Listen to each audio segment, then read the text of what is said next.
sepakat semua ahlus sunnah wal jamaah tanpa ada satupun perbedaan bahwa semua ahlus sunnah wal jamaah yakin dan percaya akan kedatangan Imam Mahdi.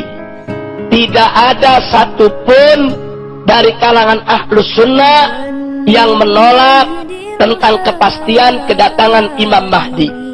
Jadi kalau ada kelompok yang tidak yakin dan tidak percaya dengan datangnya Imam Mahdi, dia bukan ahlus sunnah wal jamaah.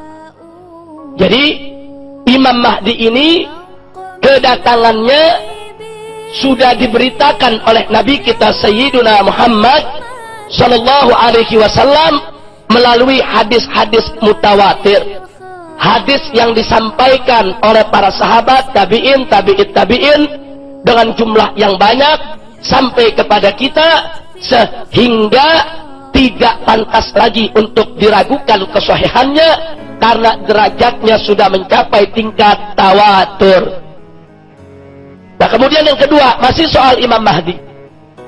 Yang menjadi keyakinan ahlus sunnah adalah sepakat bahwa Imam Mahdi merupakan zuriyah Nabi kita Sayyiduna Muhammad sallallahu alaihi wasallam. Dan ini sekaligus menjadi bukti sebagaimana tadi disinggung oleh Al-Ustadz Al-Habib Ali bin Hasan, yaitu Al-Bahar, bahwa keturunan Nabi kita alaihi salatu wassalam tidak akan terputus sampai hari ini, saudara. Nah, salah satu buktinya adalah ini, di mana Imam Mahdi nanti akan datang dari zuriyah Nabi. Jadi kalau ada yang mengatakan zuriyah Nabi sudah terputus, kalau ada yang mengatakan hari ini sudah tidak ada lagi zuriyah Nabi, lalu dari mana itu Imam Mahdi datangnya? Sementara berdasarkan keyakinan ahlus sunnah wal jamaah yang bersumber dari hadis-hadis yang sahih, bahwa Imam Mahdi adalah keturunan daripada Sayyidatuna Fatimah Zahra radhiyallahu taala anha, yang merupakan putri kesayangan Nabi kita Sayyiduna Muhammad sallallahu alaihi wasallam.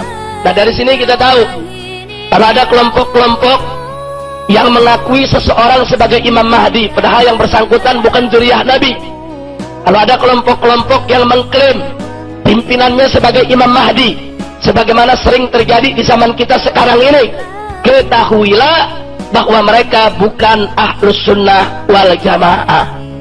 Jadi Imam Mahdi tidak akan datang dari keturunan yang lain kecuali dari keturunan Nabi kita Sayyiduna Muhammad sallallahu alaihi wasallam. Nah, kemudian yang ketiga, masih soal Imam Mahdi, bahwa Imam Mahdi, Nabi mengabarkan ismuhu ismi, kata Nabi. Nama Imam, kata Nabi, nama Imam Mahdi itu sama dengan namaku. Nah, nama Nabi kita adalah Sayyiduna Muhammad, berarti Imam Mahdi juga bernama Muhammad.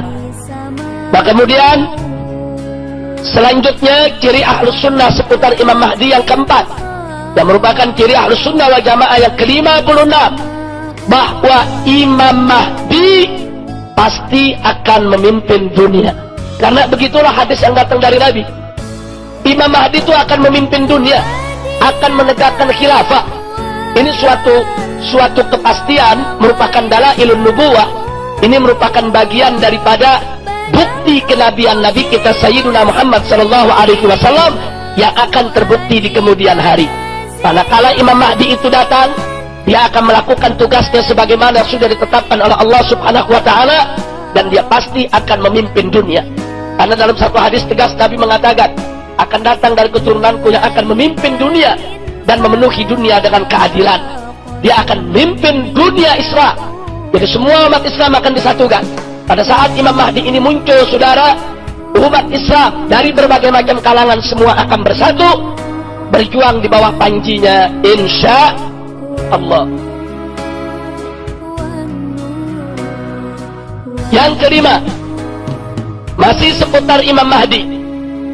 Imam Mahdi bukan hanya akan memimpin dunia, kata Nabi, akan memenuhi dunia dengan keadilan. Jadi kalau di kemudian hari ada sosok pemimpin, dia memimpin dunia, mengaku Imam Mahdi, Tapi yang bersangkutan berbuat zalim, berbuat jahat, berbuat munkar, melanggar daripada ketentuan Allah dan Rasulnya, ketahuilah kalau yang bersangkutan adalah Imam Mahdi palsu. Imam Mahdi yang asli adalah keturunan Nabi bernama Muhammad, memimpin dunia dan memimpin dengan keadilan. Nah, adapun yang keenam, beriring dengan itu bahwa Imam Mahdi nanti akan menegakkan khilafah dan menerapkan syariat Islam. Makanya kalau saya ditanya apakah khilafah akan tegak, apakah syariat Islam itu akan berlaku, saya berani menjawab, khilafah pasti akan tegak, syariat pasti akan berlaku di atas muka bumi. Loh, kenapa saya berani katakan pasti? Karena yang ngabarkan Nabi. Allah sudah nyatakan dalam Al-Quran, faqala ta'ala, wa ma yantiqu 'anil hawa in huwa illa wahyu yuha. Tidaklah Nabi Muhammad SAW itu mengucapkan sesuatu dari hawa nafsunya, melainkan apa yang beliau sampaikan, yang beliau ucapkan merupakan wahyu yang diwahyukan oleh Allah kepadanya. Jadi kalau ini sudah merupakan bagian dari wahyu Allah, maka itu merupakan suatu kepastian. Jadi khilafah pasti akan tegak, cepat atau lambat. Syariat Islam pasti akan berlaku, cepat atau lambat. Hanya soal kapan waktunya, wallahu a'lam. Tapi soal kepastiannya pasti akan terjadi. Kenapa? Karena sudah dikabarkan oleh Nabi kita Sayyiduna Muhammad sallallahu alaihi wasallam. Nah, ini ciri Ahlus Sunnah seputar Imam Mahdi. Nah, saudara, satu lagi yang perlu saya tambahkan, tidak ada keyakinan di kalangan Ahlus Sunnah kalau Imam Mahdi itu pernah lahir di beberapa abad yang lalu. Nah, ini sekedar untuk membedakan. Karena di kalangan mazhab Syiah umpamanya, mereka meyakini Imam Mahdi itu sudah lahir, yaitu imam yang ke-12 dari mereka. Hanya semasa kecil sang imam ini hilang, diletakkan, ditempatkan oleh Allah di suatu tempat entah di mana, yang nanti di akhir zaman akan dikembalikan oleh Allah ke dunia. Nah, ini keyakinan semacam ini di tengah masyarakat memang ada. Ini adalah keyakinan dari kalangan mazhab Syiah. Nah, tentunya di sini saya tidak jadikan majelis ini untuk memperdebatkan perbedaan-perbedaan pendapat semacam ini. Saya hanya ingin memaparkan mana yang menjadi keyakinan Ahlus Sunnah wal Jamaah.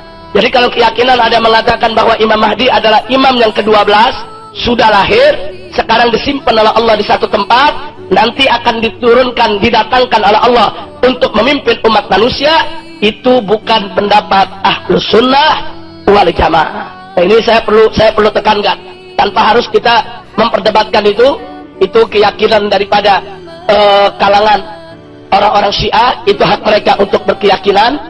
Kita boleh saja untuk mendiskusikannya dengan mengeluarkan argumentasi, tapi dengan tetap menjaga akhlak dialog, etika dialog, tidak mudah saling mengkafirkan atau saling menyesatkan. Nah, saya di sini hanya ingin memaparkan inilah ciri Ahlus Sunnah wal Jamaah yang berkaitan dengan Imam Mahdi. Nah, karena itu di sini saya ingin ingatkan, andai kata di antara kita besok ada yang mengalami datangnya Imam Mahdi dan Anda lihat cirinya percis seperti yang disampaikan oleh Nabi melalui hadis-hadisnya, jangan Anda pernah ragu untuk membaiatnya.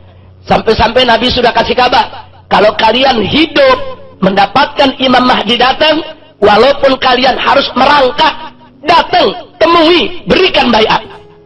Jadi jangan ragu-ragu. Kalau suatu zaman entah kita yang mengalami, anak kita atau cucu kita, berikan amanat kepada mereka. Kalau kau suatu saat bertemu dengan Imam Mahdi sesuai dengan ciri yang sudah disampaikan oleh Nabi, dari segi namanya, dari segi keadilannya, dari segi keturunannya, dari segi kepemimpinannya, dan ciri-ciri yang lainnya, walaupun harus merangkak, temui, berikan baiat. Kalau ingin selamat dunia akhirat, berikan baiat kepada Imam Mahdi, karena dialah imam terakhir yang diutus oleh Allah Subhanahu wa ta'ala untuk memimpin umat manusia. Jadi mereka yang tidak mau memberikan baiatnya, yang tidak mau memberikan sumpah setianya, yang tidak mau ikut kepada Imam Mahdi, berarti mereka tidak ikut kepada ajaran Nabi kita Sayyiduna Muhammad sallallahu alaihi wasallam. Ini yang perlu saya sampaikan, saudara. Jadi saya ingatkan semua, termasuk organisasi yang saya pimpin, Front Pembela Islam. Ini hanya sekian banyak, ini hanya setetes dari sekian banyak jalan untuk mencoba membuka jalan bagi kedatangan Imam Mahdi yang kita cintai, saudara. Artinya, kalau Imam Mahdi sudah datang, tidak ada organisasi, tidak ada madhab, tidak ada firaq, semuanya harus ikut kepada Imam Mahdi, saudara. Tidak ada FPI, tidak ada NU, tidak ada Muhammadiyah. Kalau Imam Mahdi sudah datang, berikan loyalitas kita kepada sang imam, bukan kepada organisasi, bukan kepada kelompok, bukan hanya kepada guru kita saja. Tidak, berikan totalitas, sumpah setia dan kesetiaan kita kepada Imam Mahdi yang sudah diberitakan oleh Nabi kita Sayyiduna Muhammad sallallahu alaihi wasallam. Tapi hati-hati, di zaman sekarang banyak orang ngaku-ngaku Imam Mahdi, saudara. Jangankan yang bukan turunan Nabi, yang turunan Nabi saja nggak bisa seenaknya ngaku Imam Mahdi, saudara. Sekarang kadang-kadang yang keturunan yang nggak jelas ngaku Imam Mahdi. Nah, ini lebih kacau lagi, saudara. Jangan, saudara. Imam Mahdi punya ciri, ada ciri-cirinya. Silakan anda baca, banyak sekali di kalangan Ahlus Sunnah wal Jamaah kitab-kitab yang khusus bicara tentang Imam Mahdi. Insya Allah nanti di majelis kita, sekali waktu kita bicara khusus Imam Mahdi, kita buka cirinya satu persatu. Ada puluhan ciri, saudara. Jadi dari ciri itu kita tahu, kalau sang imam ini datang, kita bisa lihat, oh cirinya begini gak? Cirinya begini gak? Cirinya begini gak? Kalau cocok, dia Imam Mahdi. Kalau tidak cocok, dia bukan Imam Mahdi. Jadi jangan sembarangan untuk mengakui seseorang sebagai Imam Mahdi tanpa dirujuk kepada hadis Nabi kita Sayyiduna Muhammad sallallahu alaihi wasallam. Karena Lia Eden sendiri ngaku Imam Mahdi. Belakangan ngaku sebagai Jibril, dia bilang yang jadi Imam Mahdi anaknya, saudara. Ini jadi kacau balau. Mudah-mudahan Allah selamatkan kita dari fitnah semacam itu. Amin ya rabbal